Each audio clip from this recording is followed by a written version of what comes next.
Siapa bermarajalela dalam projek LCS?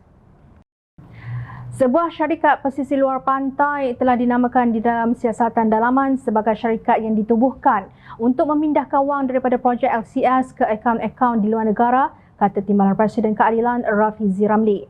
Syarikat tersebut, Alice Marine Limited, ditubuhkan di Malta. Syarikat ini juga dinamakan di dalam CD pendidikan Panama Paradise Papers yang mendedahkan bagaimana syarikat-syarikat pesisir luar pantai digunakan untuk menyembunyikan wang daripada aktiviti-aktiviti yang melanggar undang-undang di seluruh dunia, ujarnya. Rafizi mendakwa setelah menyemak invoice-invoice daripada pembekal-pembekal tertentu, laporan siasatan dalaman ke atas projek LCS menemui beberapa bayaran palsu berjumlah 23.37 juta ringgit. Menurut Rafizi, modus operandi yang digunakan mirip kaedah yang digunakan untuk mencuri wang One Malaysia Development Berhad, 1MDB. Syarikat-syarikat palsu ditubuhkan di seluruh dunia yang namanya menyamai sebuah syarikat yang benar-benar wujud.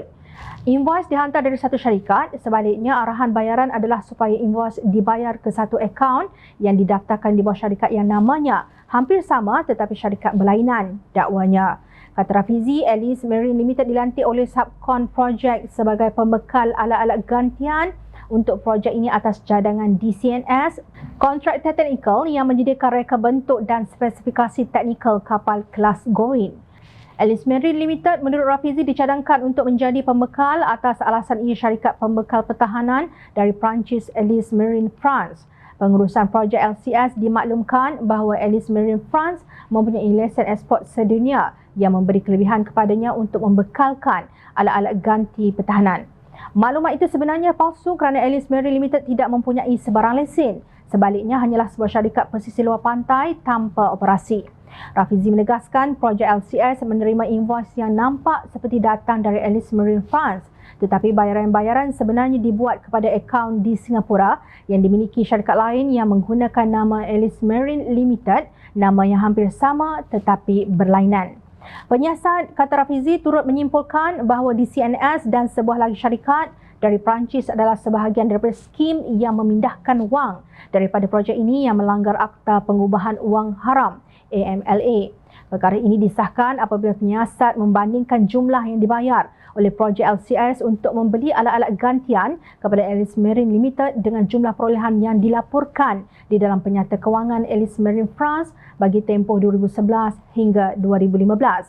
Dilaporkan pada sepanjang tempoh itu, subkontraktor projek LCS membayar 43.69 juta euro bersamaan sekitar 210 juta ringgit kepada Alice Marine France berdasarkan invoice-invoice yang dihantar bagi pembelian alat-alat ganti.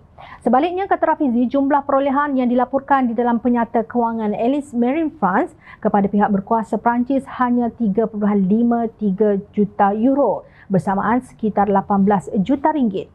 Ini bermakna sejumlah 192 juta ringgit telah dipindahkan ke akaun syarikat pesisir luar pantai yang tidak dapat dijejaki.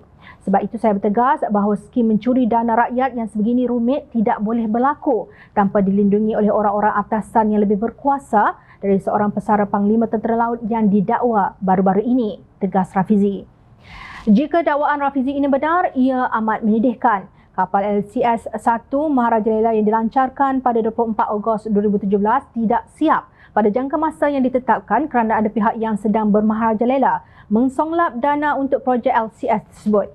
3 individu perlu memberi penjelasan. Mereka ialah Perdana Menteri ketika itu Datuk Seri Najib Razak, Menteri Pertahanan Datuk Seri Ahmad Zahid Hamidi dan penggantinya Datuk Seri Hishamuddin Hussein. Beranikah mereka tampil dengan fakta secara berterus terang? Ingat, rakyat sentiasa memerhati.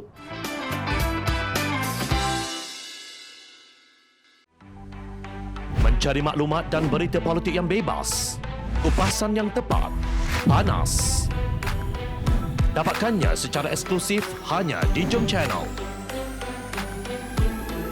Komitmen kami, pentasan berita Isnin hingga Jumaat. Berbicara dan isu semasa, kami garapkan secara langsung.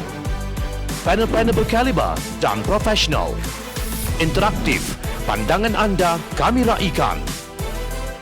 Jangan lupa bersama kami di setiap hujung minggu dalam edisi khas mingguan.